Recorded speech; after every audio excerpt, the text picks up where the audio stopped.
Hi, everyone. I'm Jeremy Long, the Full Metal Traveler, and you're listening to the Unskilled Travel Show. And today's episode is for the first-time international traveler.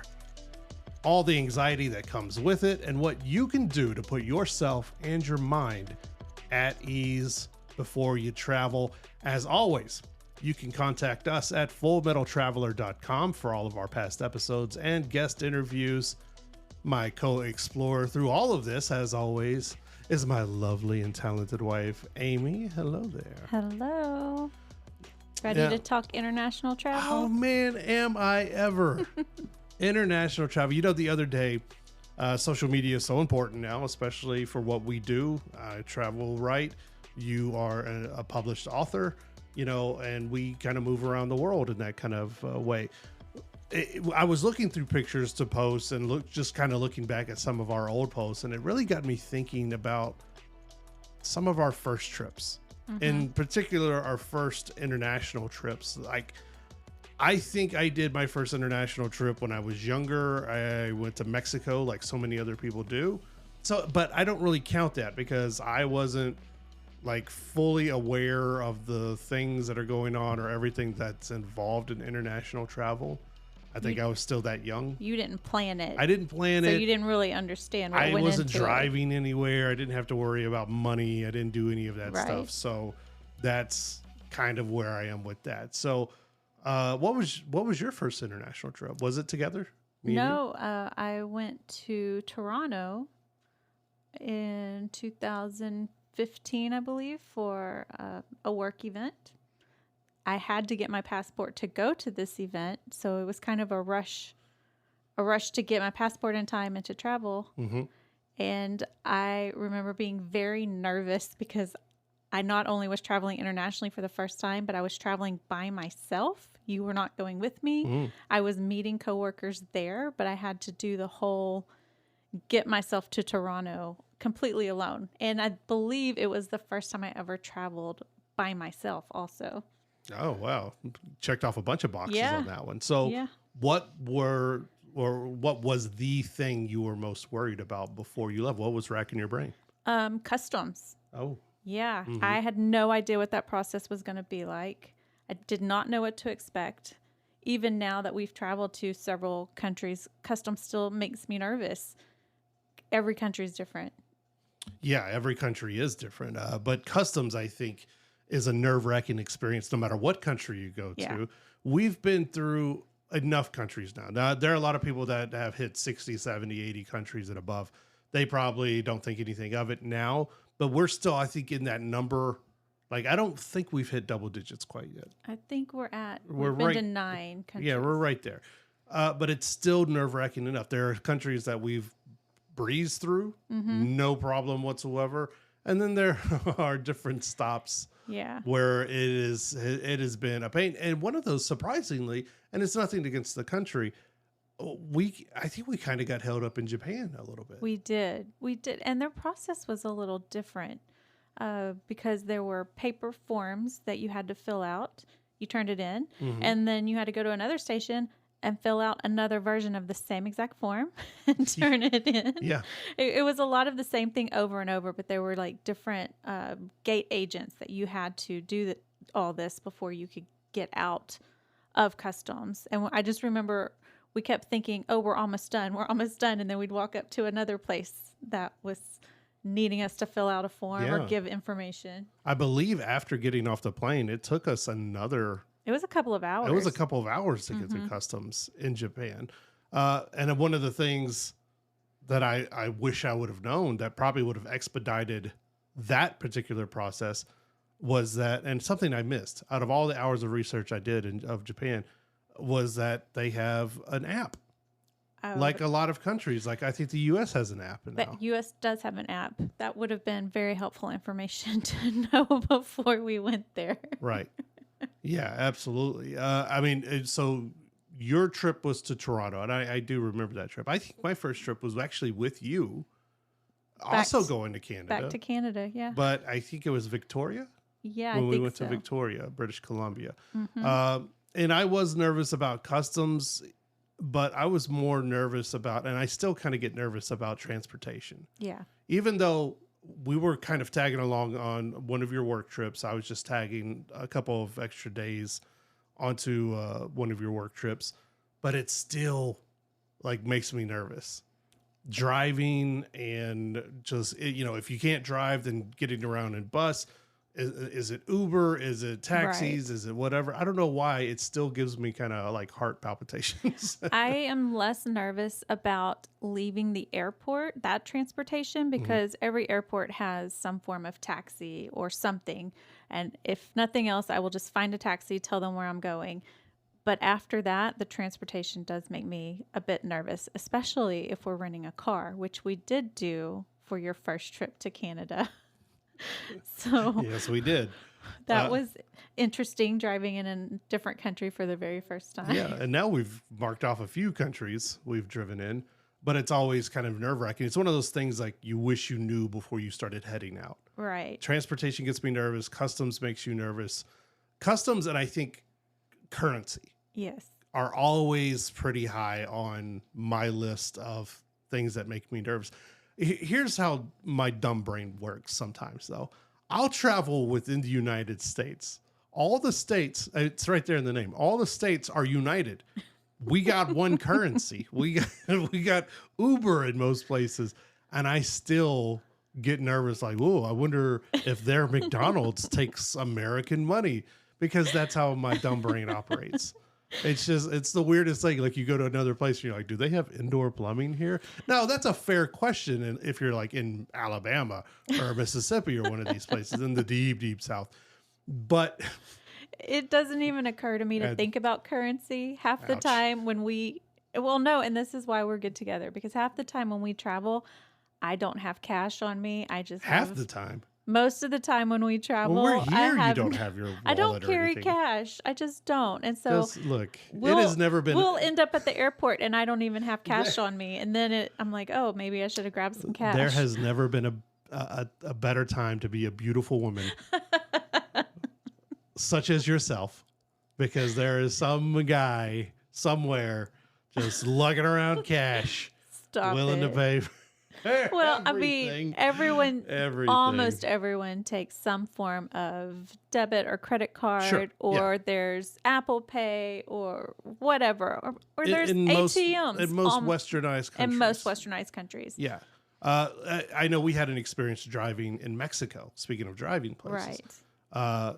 Driving in Mexico and not knowing what some of the signs meant. That's something I wish we would have considered prior to going to Mexico. We knew we were going to rent a car. It, again, did not occur to me to look up what their different street signs are, because they are not always in English and they have different signs than we do. Yeah. So What was the one with the bumps in the road? I don't know how to say it, but it looked like tops. Tapas? Topes? I don't know. Not tapas. Those are TOPES. small plates. And we had to Google what it meant because we kept seeing it. And it was basically speed bumps. Yeah, but we finally figured out just speed bumps right in the middle of the highway. Right. Where they want you to slow down. Yeah. That was new. That was new. I wasn't used to, we have our own form of speed bumps in neighborhoods and things, but not like that, not in the middle of a highway, which I always get the insurance on rental cars because I drive those things like I stole them. Well, also in Mexico, where the police had set up the barricade on the main road and they were stopping everybody to make sure you were wearing your seatbelt. Oh, do you remember? I remember. Yes, the Mexican police got onto you. I was wearing my seatbelt, but I'm very short, so I had it tucked under my arm because it was cutting across my face, and they made me put it on properly before they would let us keep going. She's very short. That is true.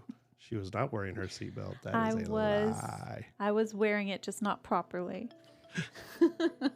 Yeah. I think he just wanted to stop us to get a look at you. Fiery red hair, all of that. Scandalous. Just ready. We're talking international travel, and if you're getting ready for your first trip, we got some tips to help you calm down, right? It's Unscaled Travel Show. We'll be right back in just a moment.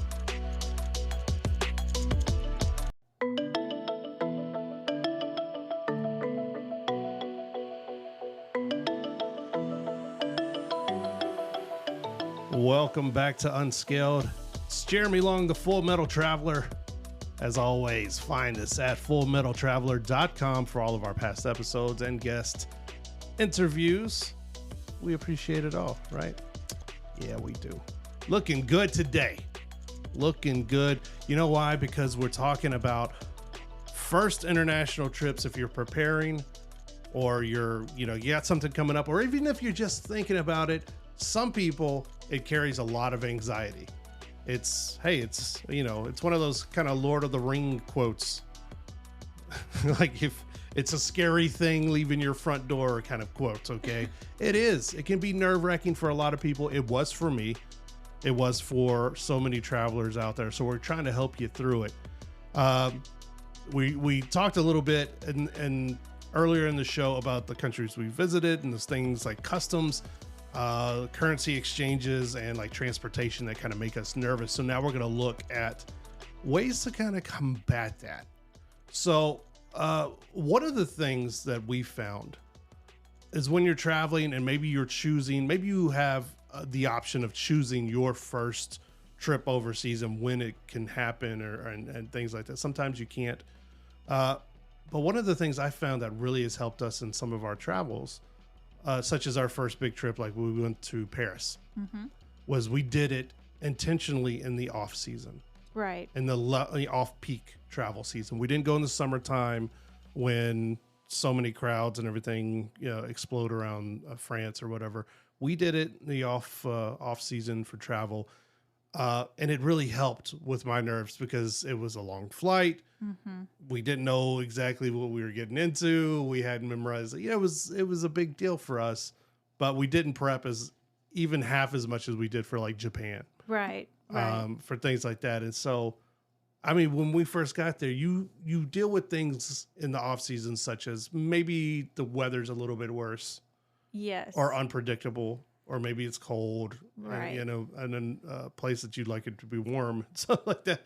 But there are also good things that come along with it. Right. I mean, so we went to Paris for Valentine's Day a few years ago. Woo. Yes, it is as romantic as it sounds. Yes. But blah, blah, blah. Okay. Valentine's Day is in February, and that is still winter. Winter for most places in the world is still cold, and it is a bit snowy, and it's a bit rainy, and we dealt with all of that week. But we knew that going into it, and we prepared to be in the colder weather. Now, I do wish I would have brought a heavier jacket because I was not sure how cold it would be. We currently live in the desert. I do not experience super cold weather frequently, but we were prepared for the weather. And because of the weather, there were not a lot of crowds at those big touristy places, those big sightseeing spots that usually have huge crowds. It was less crowded, so that worked in our favor. Yeah, and I will be 100% honest. I'm one of those people that I do not like big crowds. I have those kind of social anxieties. I don't like being shouldered people.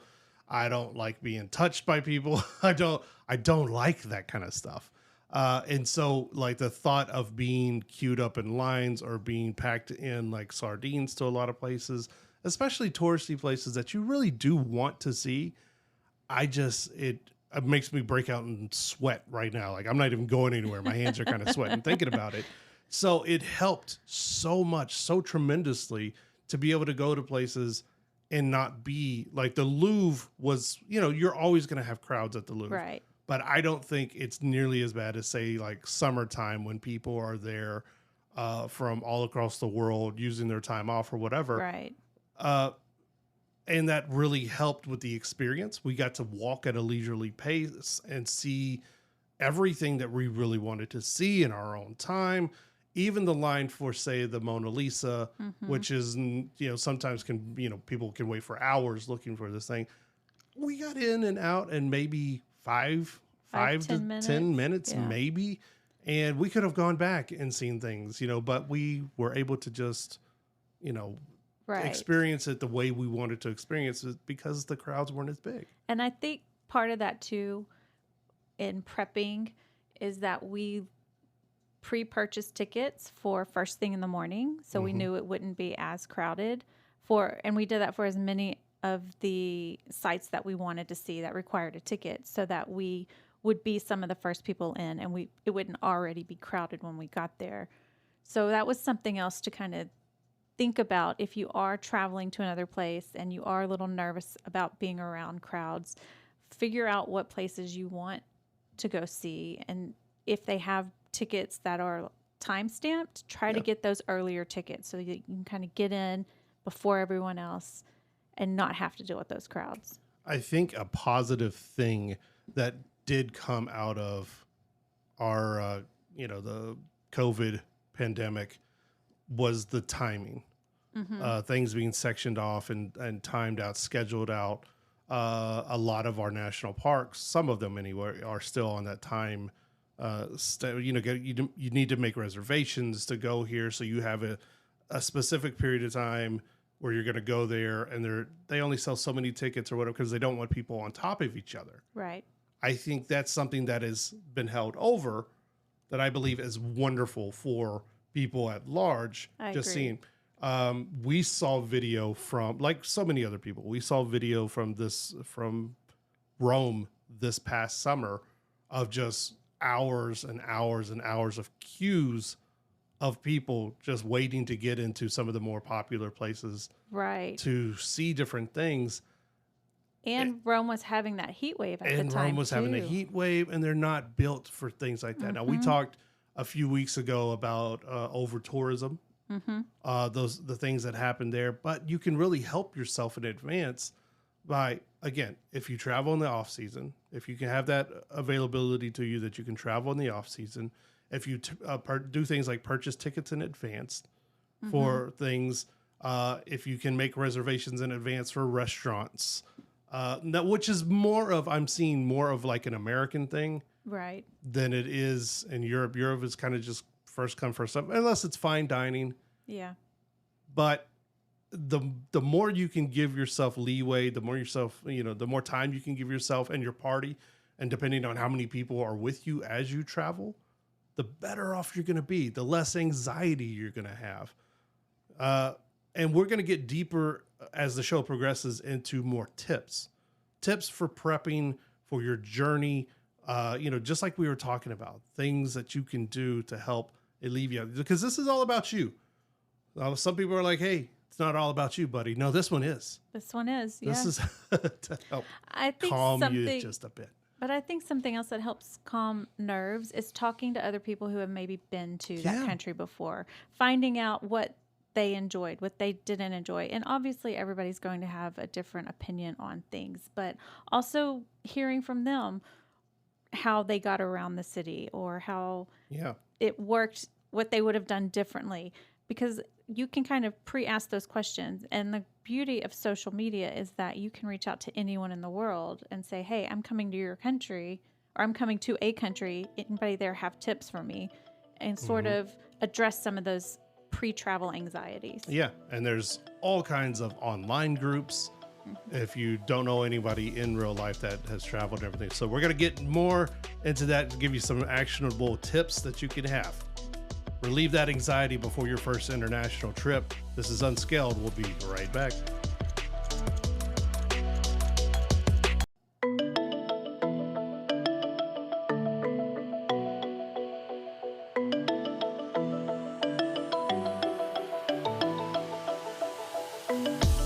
Hi, everyone. Welcome back to Unscaled, the Unscaled Travel Show. I'm Jeremy Long, the Full Metal Traveler. You're listening to the best travel show in the nation. I don't care what your mom says. Okay. Today's episode is for those first-time international travelers, the anxiety that comes along with it, what you can do to put yourself and your mind at ease. We're going to give you some action tips right now. But before we do that, we want to give a hearty welcome to our premier title sponsor. They just came on board. We're so happy to have him. One of my dear friends and his lovely wife, Trent and Lisa Keenan, the owners of Diamondback Land Surveying. Of course, they operate in Nevada. They operate in Arizona, all up and down the West Coast. That is not just me saying this. They are one of the best land surveying companies in the nation. Like I said, don't take my word for it. They're in every top 10 list that's out there. What Trent and Lisa have built in 15 years with this company is amazing. And not too long ago, we were at their 15-year party. Yeah. Their anniversary party. It was quite the shindig. It was. I can't tell too many secrets because Trent might wring my neck there, but I know of a gentleman that was on a knee at one point, and he may or may not have been consuming an adult beverage of some kind. We have all the pictures and video. They're so much fun. They live in Las Vegas, and they absolutely love their community. They give back all the time. And so we thank them so much. So moving forward, you're going to hear so much about Diamondback Land Surveying, what they do, how it ties into travel, because everywhere that you go, whether you're going to our nation's monuments or to our national parks, land surveyors have been there first. They've laid the foundation for everything you see, even if you're just walking around downtown. So we're going to tie a lot of stuff in there. So thank you once again to Diamondback Land Surveying. And keeping, speaking of prep work, I don't know how to tie that in.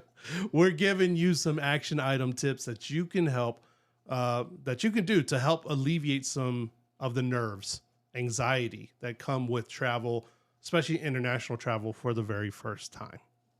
The first one on my list is to make a list.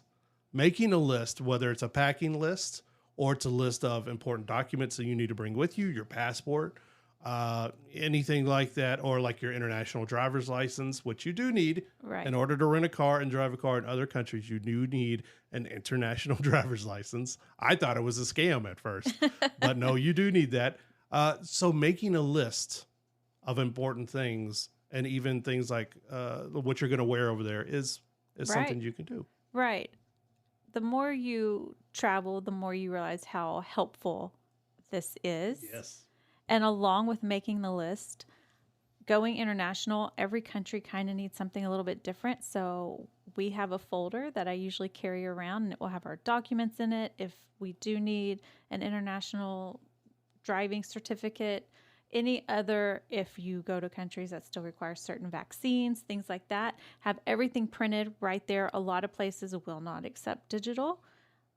You have to have hand or paper printouts of everything. You're going to say hand-drawn. I was going to say handwritten, but no, printed documents. So keeping them all in a folder that you carry with you is extremely helpful. It's something you will absolutely want to do. Did your parents wear fanny packs when they traveled? One time I remember that, and I remember making fun of them so bad. And now what? I don't wear a fanny pack. I wear a crossbody bag. Oh, okay. Yes, she was an upscale fanny pack. I never thought I'd get to the day where I was like, "Ooh, fanny packs. That's a good idea for carrying my change and stuff." But oh my gosh, when we were walking around Japan, we had so much change from the vending machines. Yes. That I think our daughter bought a coin purse. She did. To keep her coins in. A Hello Kitty coin purse. Hello Kitty coin purse. She looked like a little old lady. She'd open it up and dig out, and she was giving money to me. So what does that say? Well, and because their currency, more of it is in coins than in dollars. So I think up to 10 yen, so like $10 is all coins. So you end up having a lot more coins. So I had some, she had some, you had some, our son had some. Everybody had a pocket of coins. Which goes into the next point of doing your research. Right. Doing your research, not only about places you want to see and things you want to eat and things of that nature, but also about the currency, how you can pay for things. Some places, a lot of places actually overseas do not take American Express or Discover cards. If you do plan to pay by credit card, it's more Visa and MasterCard.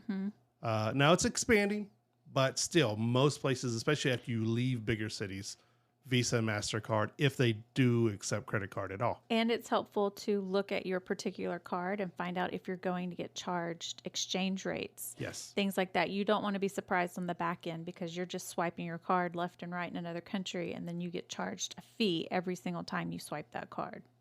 Yeah, so you're definitely going to want to find a a card that doesn't do foreign transaction fees because, again, once you just, we're in that digital world, right? We swipe it and forget it. And then once you forget about it and you come back and you have extra fees, if you have a lower end card, you're going to be upset. So that goes into the next point. Address any money matters, whether that's currency exchanges, your credit cards, or anything else. You're going to want to get that on board. We did a lot of research and I keep going back to Japan because it was our latest trip, but also there was a big difference, right, in how they did things, and knowing that the exchange rates weren't going to be as good going to either the banks or anything like that. Surprisingly, in Japan, it's 7-Elevens. Yeah. 7-Eleven convenience stores dominate Japan, by the way. I don't know what the hell happened there, but they dominate Japan. And you can go there and get cash at the very best exchange rates in the country and go on about your day. And the ATMs there are bill breakers. Yep. The machine is more than just an ATM machine. So, and as you said, 7-Eleven is everywhere. So you don't have to get a large amount out at first if you are feeling like you may not spend a lot of cash. Yeah. But that's another thing. Kind of look at what you're planning to do, how much cash you think you need, because our son did get cash out the last day that he ended up not using. And now he has quite a bit of Japanese yen in his wallet because he doesn't want to go through the hassle of exchanging. If anybody needs to exchange U.S. cash for Japanese yen, our son has opened a bank, apparently. But I mean, that was real. We were going to take so much. Usually, you take so much U.S. cash or whatever. We decided to put most of it back into the bank and just get it over there. Yeah. Once we're going to get through with everything. So, do your research, and different countries are going to have different, ideas and everything when it comes to that. Another thing that you might not expect, but is a big deal, is looking at the expected weather for your trip, because you see it all over our taglines and everything. Don't forget your umbrella, because we always forget our umbrellas and ends up we're getting rained on. We get rained on every single trip. Yeah. Every trip. It doesn't matter where we're going. It doesn't matter what time of year we are going to get rained on. We have bought an umbrella in multiple countries. We've bought ponchos.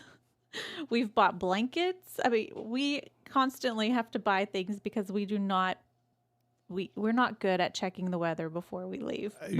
I firmly believe Las Vegas has ruined us for this. I do too. Las Vegas, we get about a handful of days of rain, actual precipitation every year. Most days it's sunny. And if there are a few clouds in the sky, that's it. And it's warm, and that's what we experience. And then we go other places and we're like, what? They have rain? It's cold. And I am a child because I didn't prepare. Someone We've bought jackets. Yeah. Rescue me from my own lack of research to basic things like weather.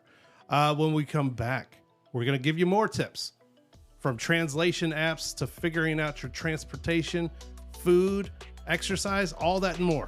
It's Unscaled Travel Show. We'll be right back.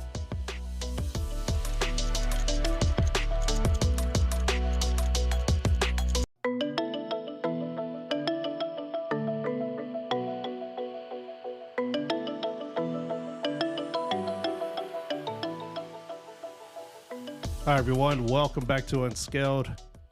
I'm Jeremy Long, the Full Metal Traveler. This is for you first-time international travelers. Listen up. If you got a trip you're planning, or maybe you're just thinking about those beautiful, do they have beaches in Germany? About whatever the mountains are in the Swiss area, Swiss Alps. The Swiss Alps in Germany. There's anxiety, there's pressure, there's all kinds of nerves that come with your first international trip. And so we're trying to give you some action items that you can take, some tips that you can take to alleviate at least a little bit of that stress and anxiety that come with your first international trip. So, okay. We named off a few things. She's giving me this look like, this guy. We named off a few things, making a list, checking it twice. Okay. checking out unexpected. Come on, man. Looking at the expected weather for your trip overseas, and just basic things. Doing your research about currency exchanges, credit cards, money matters of any kind. And we talked a little earlier in the show about figuring out transportation the best you can when you go. Another good thing to consider, if you don't speak the language of wherever you're going, are these really handy translation apps that they have now. Yeah. And there are all kinds of translation tools. There are apps on your phone. Now, the biggest one is probably Google Translate. And they have running ones like Babbel and different ones like this that'll help you translate in real time. There are tools such as the Google Pixel Buds. Now, these are really cool. Those are cool. These you can put in your ear and hear translations in real time. If someone's talking to you or using like your phone to hold up to people and like get, what they're talking about or whatever. And also you can do it back to them. And there are these, I don't know what the sticks are called. Have you seen the sticks? I have not seen the sticks. They're kind of, they look like microphones a little bit, but you talk into one end and it'll translate it for you and speak, in pretty good clarity, and accuracy. I think the one you speak into is very helpful. We have used that in a few countries, but I think the one we've used the most is where you scan a menu or a sign or something written with your camera and it translates it for you. So that was also, I think, Google Translate. You can use the camera on your phone and it'll translate it in real time and give you, it's you take it with a grain of salt, right? Because it's not always 100% accurate because there are different dialects, there are different slang words sometimes being used or, whatever. Like, I mean, if you listen to our show for long enough, you're going to hear us talking really country accents. It happens. It slips out. You're dropping your G's again. Yep. a radio guy got onto me because I dropped my G's a lot. And I'm like, I'm from the South. It happens. I say riding and slanging and things like that. I'm sorry. What do you want me to do? We need a translation app just for you. Yeah, sometimes after about 4 Coronas, you do need a translation app for me because I sound anyway. It doesn't matter what I sound like, but a translation app could go a very long way. We were at the counter in Japan trying to figure out tickets on the bullet train, and the gentleman behind the counter. It's not up to him. Hey, look, American travelers, it's not up to everyone else to speak English. English is a dominant language in the world, but not everyone speaks it. Don't get upset with them because they don't. Okay, use the translation app. We typed it in exactly what we wanted. We need tickets for the 4:00 train to Hiroshima. And the guy looked at it, was wonderful. He was like, oh, okay. He was like, okay, and got us what we needed and transcribed back to us exactly what he was saying to us. Yeah. And everything worked out beautifully. So very much a translation app should be at the top of your list. That alleviated so much stress for me because that was probably my biggest concern going to Japan was how are we going to communicate? And I think having those apps was a lifesaver in a couple of places because some people did speak English better than others, but there were some like that particular guy who knew keywords, but trying to explain we need a round trip ticket. They use a different phrase for round trip. So you're like going and coming back. You're trying to figure out how to communicate with him. And once we were like, let's just put it into the translation app, it was done in 5 minutes. Yeah. Super easy. Highly recommend. And there's a bunch of them out there, so just pick the one that best suits you. We mentioned earlier in the show about booking tickets in advance for known hotspots. Right. If you go to Rome and want to go see St. Peter's, whatever, his Airbnb that he has, it's going to be a very hot spot. It's going to be a line of people. In fact, actually, going back to Japan, we were waiting in a line at Osaka Castle. Yeah. We did not get tickets in advance. And we were waiting in a queue for, it wasn't a hugely long line. We were probably still waiting for about 20, 25 minutes. And other people were just walking past us. Why? Because they had downloaded those tickets online. Right. Well, and then remember, we couldn't go into half of the property because they were only accepting pre-purchased tickets for that day because they had pre-sold so many tickets. So absolutely. That is definitely something that we need to think a little bit more about what exactly are we going to hit. Yeah. And try to book those tickets in advance. And also, if you do book tickets in advance, a lot of times they will have special pricing, or you get to see that there are VIP tours at $10 more and you get a private tour guide. Yep. That doesn't always get communicated when you're in a line with hundreds of people behind you and the person working the counter is just trying to move you on to the next person. Yeah, especially this. I mean, it wasn't even a person. It was just a kiosk to a machine. Yeah. And you're trying to, and even though it does have English translations on certain buttons, you're still trying to figure out and like which ticket do I need? And there's a ton of people behind you and you're trying to buy 4 tickets and you're trying not to be that guy that's holding up the line. And there you go. So there's a lot of stuff that comes with it. So booking those tickets in advance in conjunction with your translation apps can really help you out there. Yeah. We talked about figuring out transportation as best you can, figuring out your food situation. Now, I know with some of these things, maybe you don't have a hard itinerary. Maybe there are things you want to do, but you are hesitant to book tickets because you're like, hey, if we get to this town and maybe we want to do something else before we go here, but we're stuck doing this. We do that from time to time. Right. Allow yourself the flexibility of breaking plans, right, of moving tickets if you can, of eating later in the evening, or packing. There have been plenty of opportunities for us to pack lunches with us and head out so we don't have to stop and sit down to eat because you're there and, hey, look, you're trying to be a tourist. You're on vacation. You're trying to see and get to where you want to get to. So you want to give yourself and your party the flexibility to move around. Like Bruce Lee said, be water, my friend. Be water so you don't, just mess your brain up thinking about this. Well, talking about that, I do try to carry snacks when we travel, especially. You're the only reason most of us in our family is alive because you carry snacks. I do carry snacks because you never know how the day's going to go, how long it's going to take to get from one thing or another, how long you're going to stand in line, how long it's going to take to climb the mountain to get to the beautiful view of the other mountain. You have no idea. So I typically carry a giant Ziploc bag full of trail mixes, crackers, chips. He's holding up a bag from our last one. Can you hear this? This is an actual bag she used to keep us alive. And it's still full of snacks, milk, chocolate, cashews. Because we were going to be in Japan for 2 full weeks. So I packed multiple bags so that I could grab a fresh bag every single day. And at the end of a lot of days, we were all snacking out of that bag because, again, plans change. Trains are late. You stay on an island too long or whatever it is. You want to pet the deer that keep headbutting you for food in Nara, whatever that is. And you're hungry at the end of the day, especially if you have like little ones or people with certain medical conditions. You don't put yourself in a situation where you're going to have an emergency. That's a lot of stress. It's a lot of anxiety. And just talking about food is different in every country. Mm-hmm. And you may find that you are not a big fan of their style of food. So bring things with you that you will want to eat or that your little ones will want to eat. Our son quickly found out in Japan that he was not happy with some of their choices.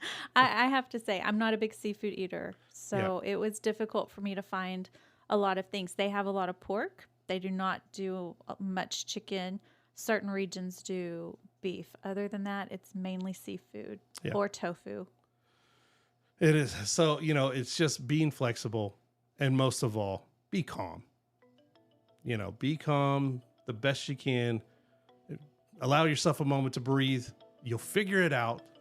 And the anxiety will melt away and you can have a better trip. Okay? Just don't get all worked up. And don't be a jerk to people that are just trying to help you out in other countries either, okay? Sunscale Travel Show. I'm Jeremy Long. She's Amy Long. We'll see you guys next week.